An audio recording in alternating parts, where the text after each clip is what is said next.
Tony Abbott was out looking for votes today, campaigning in Queensland, where he was warmly welcomed. His replacement as PM was also out on the streets, but was bailed up by a single mum, worried about her children's education.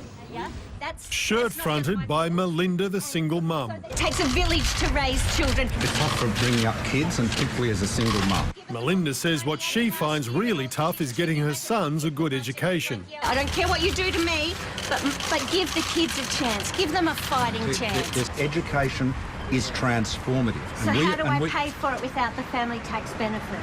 Well, and without the school kids bonus? Like, how's money?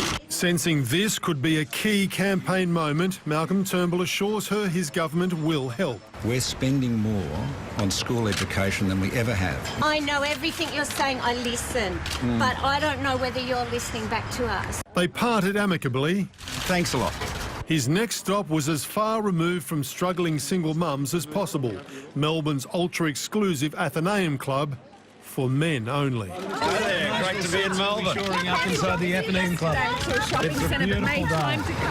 While at what was also supposed to be a private event, Morning, how are you? Tony Abbott enters the campaign in Brisbane's West. Hey, Tony. How are you, mate? I'm very well, how are you? Not too bad, mate. What's your campaign message this morning?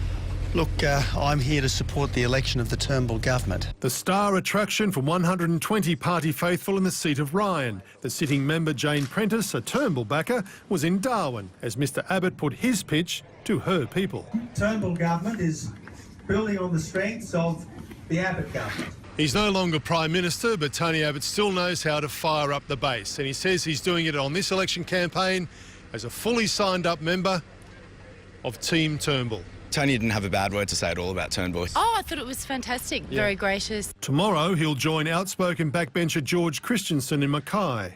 Obviously, where I can be useful elsewhere in a low-key way, that's exactly what I'll be. We may be able to campaign together in Warringah, in his electorate. Just pretend we're not here. On Bill Shorten's 49th birthday, he was joined on the trail by wife Chloe, as his candidate in Fremantle was dumped over a criminal past. And Mr Turnbull dismissed any suggestion of impropriety over his naming in the Panama Papers. As a director of a company with Russian mining interests in the 90s, he said the company didn't even make a profit, let alone avoid tax. There is nothing new there. It's enough to drive a man to drink. Not for breakfast. Not for breakfast. And our political editor Mark Riley joins us from Brisbane, where Tony Abbott was campaigning today. Mark, how damaging was today for the Turnbull campaign? It could have been a lot worse, Mark, for Malcolm Turnbull. These can be nightmare scenarios, being confronted by passionate voters out there on the hustings, but he's proving himself to be fairly adept at handling these situations. I think the poorer look was leaving that single mum and then going to an establishment men-only club.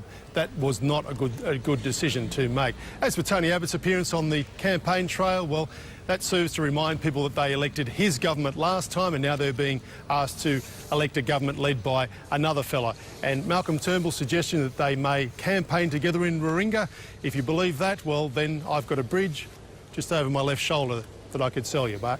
I'd like to see that story. Good on you, Mark. Thank you.